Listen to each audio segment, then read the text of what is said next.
we want to take just a minute to ask the ultimate question. And this entire topic right here is, what is the ultimate question? As a client or general public, and you come into a professional land surveyor's office and you ask them to survey your property, what you're really asking for is you're asking a surveyor to come in and actually set the boundary lines between you and your neighbor. You want a corner for where the corner should be at, marked on the ground. And the ultimate question is, where's the boundary line? That's what you're really asking. And unfortunately, 45% of the surveyors out there that are professional land surveyors cannot answer the ultimate question. They won't. What they'll give you is they'll go out there and they'll stake a deed line. They'll do a deed staking, the mathematics of the deed that you purchased. They won't give it relationships to court decisions. They won't give it a relationship to the mathematics of the section.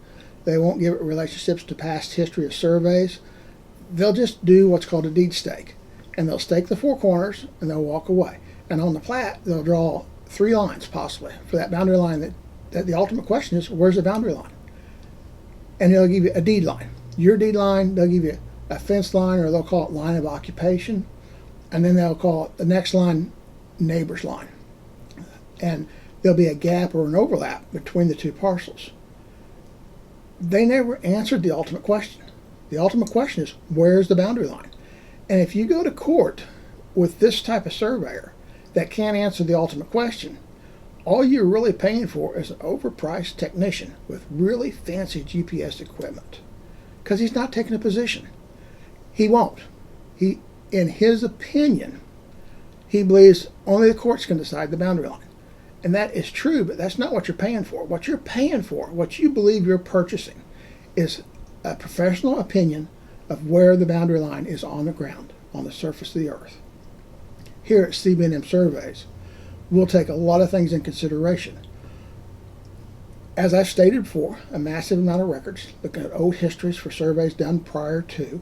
We'll look at surrounding deeds, we'll look at your deed, we'll look at sectional references, we'll look at similar cases that's been in the Court of Appeals, and we'll look for court decisions that would give us guidance on the direction that this would be decided in a court of law. In reality, when there's an overlap, there's what's called a junior and senior rights. Most surveyors won't take the time to research and find out the ultimate question. The ultimate question is, who purchased the ground first?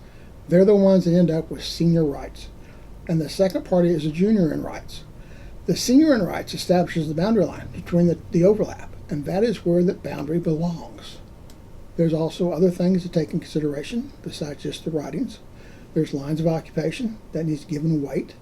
We have an extensive collection over here on the wall of what's called devil's rope, which is old fencing, patent dates for when the fencing was established, the time period that fencing could have been placed in the location it's in.